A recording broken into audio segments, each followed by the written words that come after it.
All right, this is the Andrew Klavan Show, and today we'll be asking, is the left out of its mind?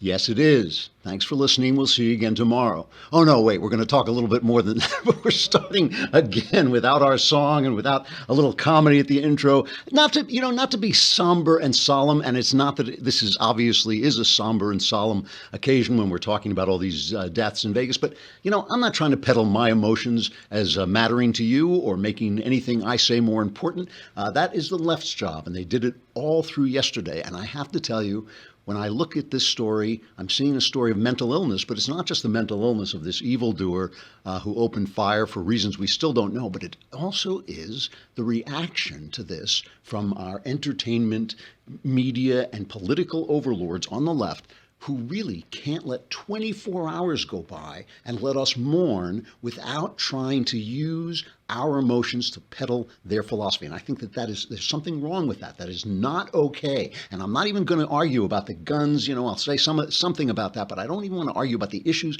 I just want to talk about ways people react to a tragedy and ways that you don't react to a tragedy. We've got the mailbag coming up tomorrow. Do not forget. Go on. You always have to remind me. You go on the podcast button, right? On the website. If you're a subscriber, you got to subscribe. You go on the podcast button. You press the podcast button. Then it just says. There's a little button that says mailbag. Mailbag. How much easier could that be? You can ask about religion. You can ask about your personal life. You can ask about politics. We answer all those questions, and the answers are guaranteed 100% correct and will change your life on occasion for the better. Just a lousy $10 a month to subscribe. You don't have to leave after we're done with you on Facebook and YouTube. You don't have to come on over to thedailywire.com. You just watch the whole thing at thedailywire.com for a lousy $10 a month. And if you subscribe for a year, it's only a lousy $100 a month. So you're saving a tremendous amount of money, $20, I think, isn't it? This is my figuring that out. And you also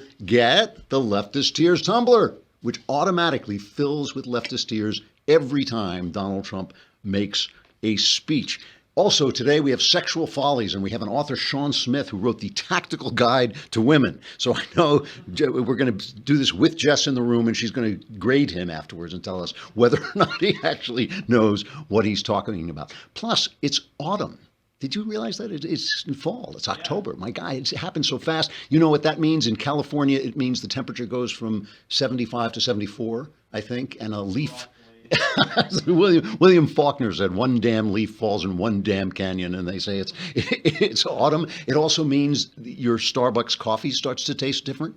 And it means it's a good time to give the person you love something that will delight her and surprise her. If it's a her, you might want to say to her, let's go to a horror movie and watch people be torn to shreds. Or here's a better idea. Send her some flowers. Send her some flowers. Proflowers.com, the place I use to send flowers because it is so easy, so convenient, and the flowers come and they are all fresh. They have a perfect gift for anyone who's excited about fall, a long-lasting bouquet in their favorite fall colors. Their best-selling cinnamon cider roses. I have to be honest, I haven't looked at these yet. I haven't tried them, but anything that's called cinnamon cider roses has to be good, right? That really sounds nice. It's a great option for a birthday, an anniversary, any fall occasion, or go with one of the classics like 100 autumn blooms or a dozen autumn roses. You can't lose because no matter which bouquet you send, my listeners get 20% off any of ProFlowers unique bouquets for $29 or more. ProFlowers bouquets are guaranteed to stay fresh for at least 7 days or your money back, and you control the delivery date.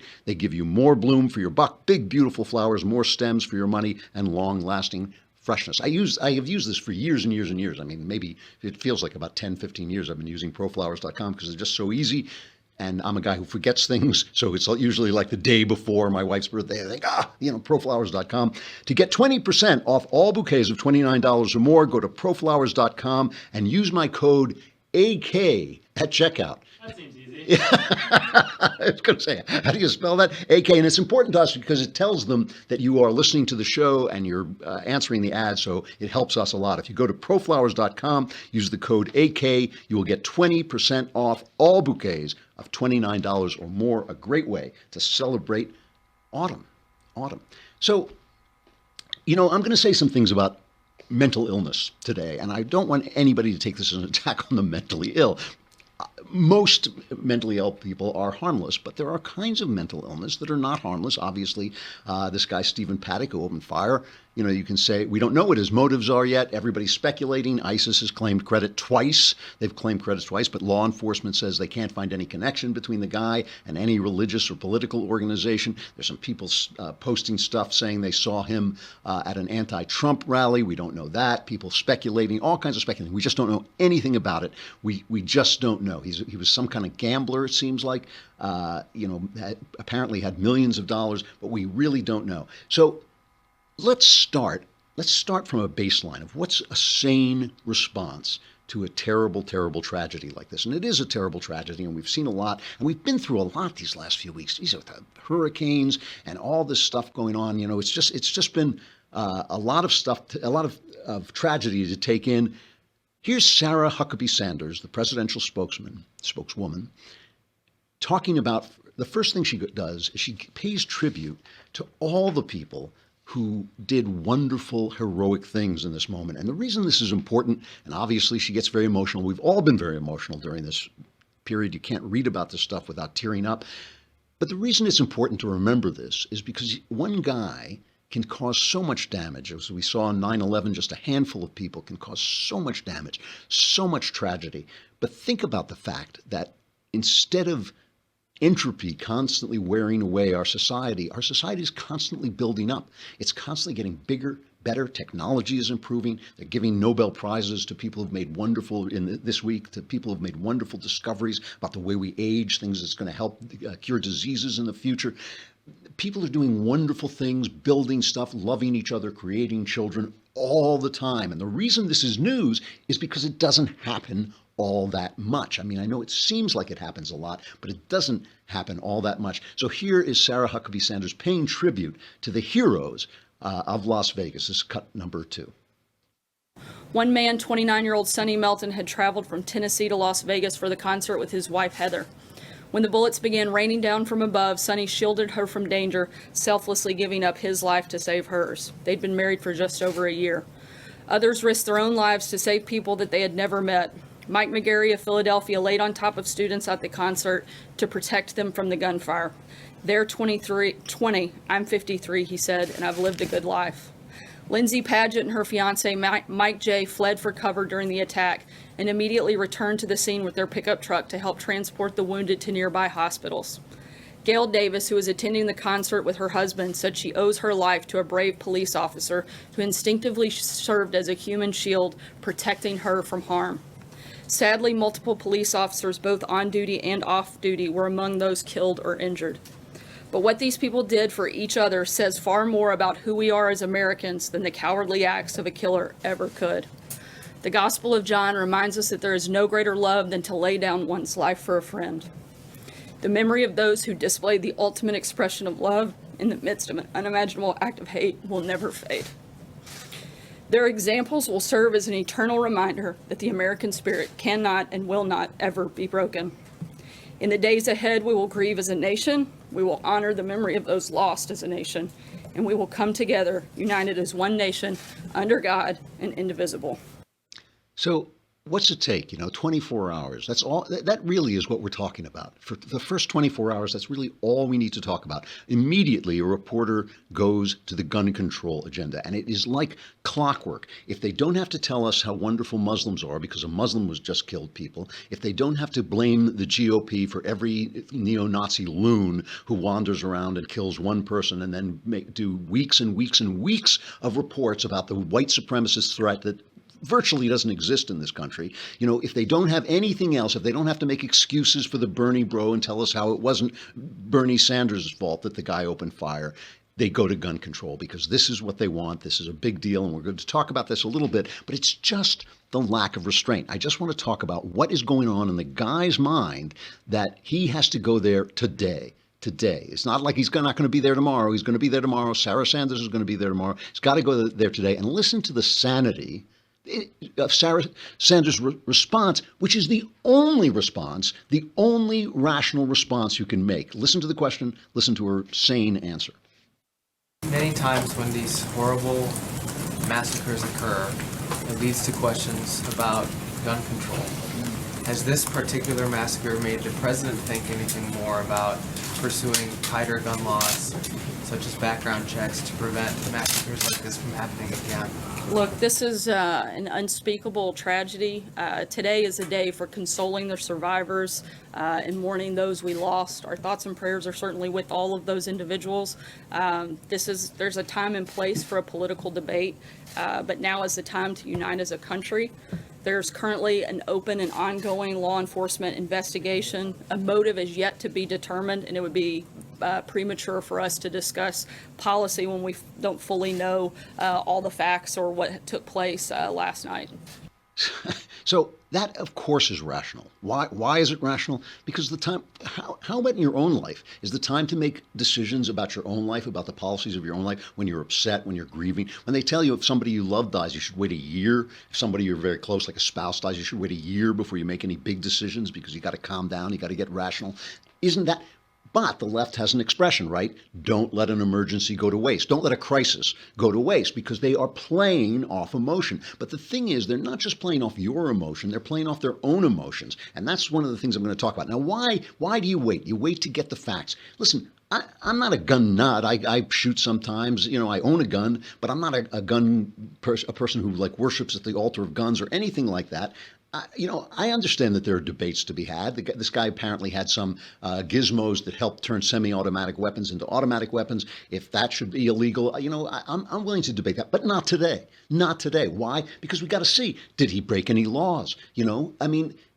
They keep going to guns as if guns were the issue here. But, the AEI, I think it was, just put out a chart showing that since 1994, gun ownership has skyrocketed. It's gone up like 56%. The murder rate has, at the same time, gone down 49%. So you can't make the argument that gun ownership and the murder rate correlate. You just can't make that argument. It's not necessarily that murder rate went down because of gun ownership going up, though that's a possibility. Correlation isn't cause, but it's probably better law enforcement. That's why I think the murder rate has gone down. There's been a lot better law enforcement. So you can't say that. And people keep saying, well, in Australia, where they don't have a Second Amendment, they confiscated all these guns and their murder rate went down, but it went down about the same as ours. So it went down the same as ours. So what are they talking about? And by the way, just to show that this issue is political, the FBI recently released new crime data, and there was a correlation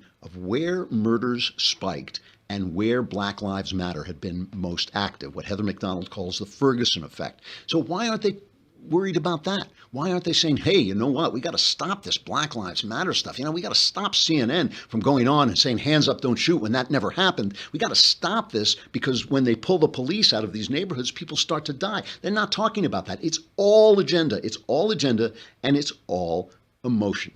And let me talk, before I show you some of this video, which really did get to me, let me just talk about why the left, I believe that ideas are the most formative things about people.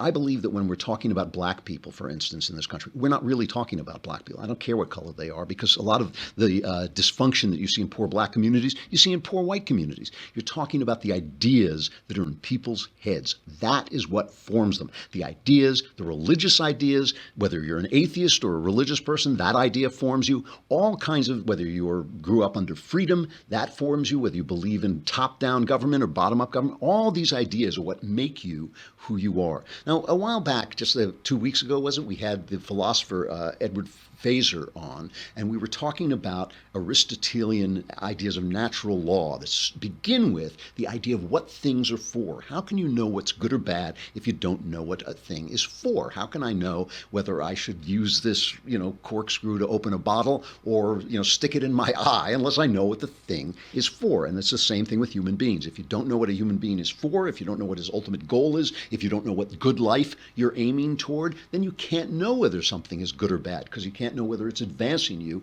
toward that goal. Without that idea, which the left has lost entirely, and I'm not talking about your average liberal Democrat voter, I'm talking about the left thought leaders. I'm talking about the people who are the media and our entertainment media and our academy. If you give away that idea and you believe that life is purposeless and people are purposeless and people don't have a purpose and a cause and a reason for being, then all you've got left is what feels right. it's called emotivism, right? It's the idea that when you talk about morals, you're really just talking about your emotions. So when I'm talking about facts about guns and all that, that's one thing. But when I say guns are bad, I'm just talking about how I feel. And the problem with emotivism is that sometimes it's in conflict with the facts. And if it's in conflict with the facts, and you don't change your mind, you're essentially acting like a crazy person. You're acting just like somebody is mentally ill because you're not relating to reality, which brings me to the late night comedians. And we here at the Daily Wire, we put together a little montage of yesterday's comedians doing this thing where they all have the serious faces and they all got rid of the monologue. And fine, again, we're all unhappy, we're all emotional, and they start to sell gun control show after show after show. And I didn't even put all of them in it because I didn't want to go on forever. Here's the montage. This morning, we have children without parents and fathers without sons, mothers without daughters. We lost 2 police officers. We lost a nurse from Tennessee, a special ed teacher from a local school here in Manhattan Beach. And it's a kind of thing that it makes you want to throw up or give up. Gun violence should not be a staple of American life. Some say it's too early to talk about gun control. For those victims last night, it's far too late. Congress can be heroes by doing literally anything. Universal background checks, or come up with a better answer.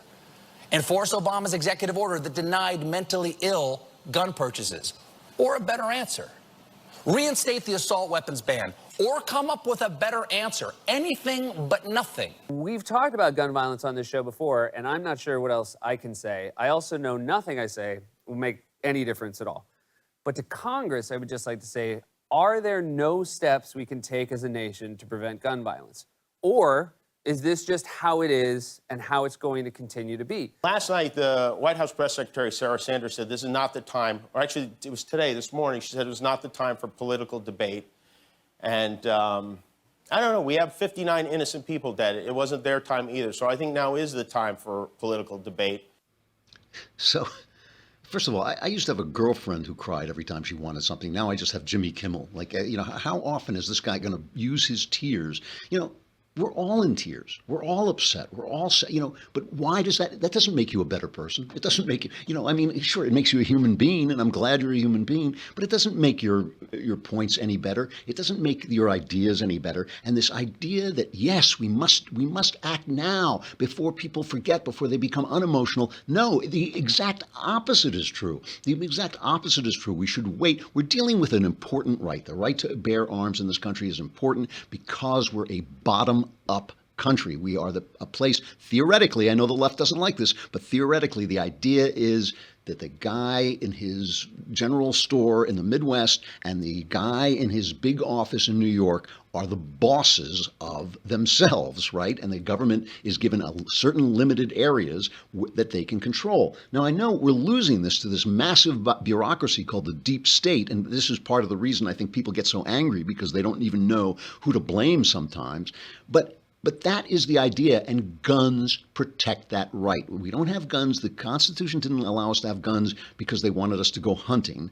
They wanted us to have guns so that we were the final militia that defends our rights, because that was how the country was formed. And they, this whole thing that we have to, and the other thing that they say that's just not true is we have to do something. We have to do something. Maybe not. Maybe we can't do anything. We don't know whether we have to do something. We don't know if there's anything to do. We don't know who this guy is. Maybe ISIS is right. Maybe he was working for them. We don't know. Maybe he's a anti-Trump guy, like the right says, doing that. We don't know. I mean, how do we know anything except for the fact we know he was mentally ill? And that is a problem. And I really do believe that the left is creating a society, a psychopathic society. I'll talk about that more in a little bit, but here's one of the things I agree with about the left.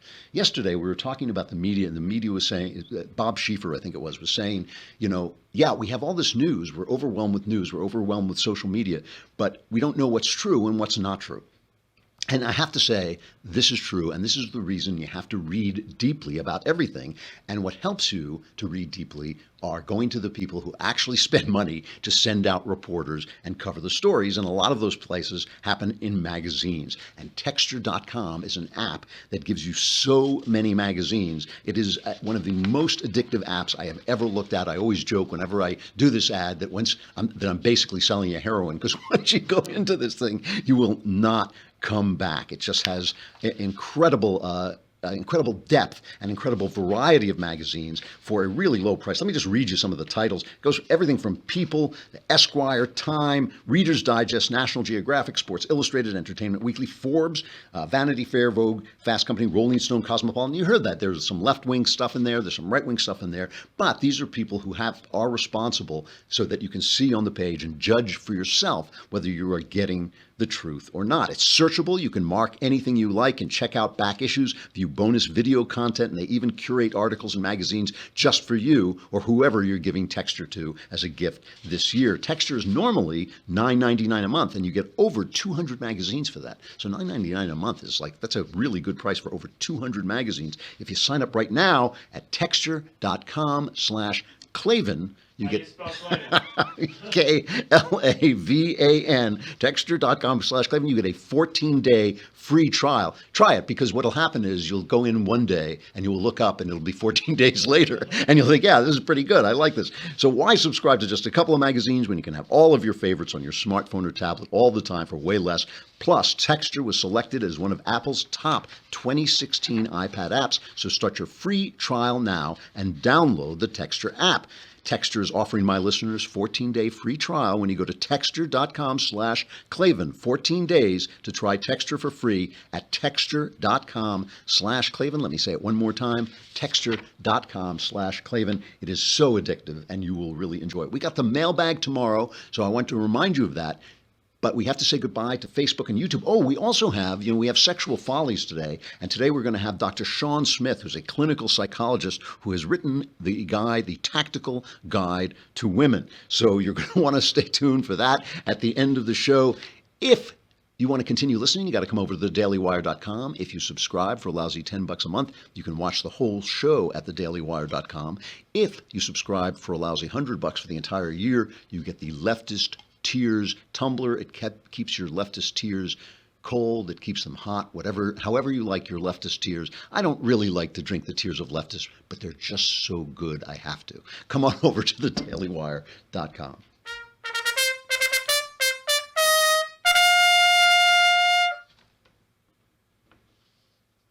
So, I really want to continue talking about this a little bit more, this idea of emotivism, the idea that your emotions are the only guide you have toward morality is nuts, and it drives people nuts. And I really believe, a lot of the stuff we see on college campuses, I believe is induced mental illness. Now, a lot of kids, nowadays when kids are depressed or when they're inattentive or when they're active, they don't send them to somebody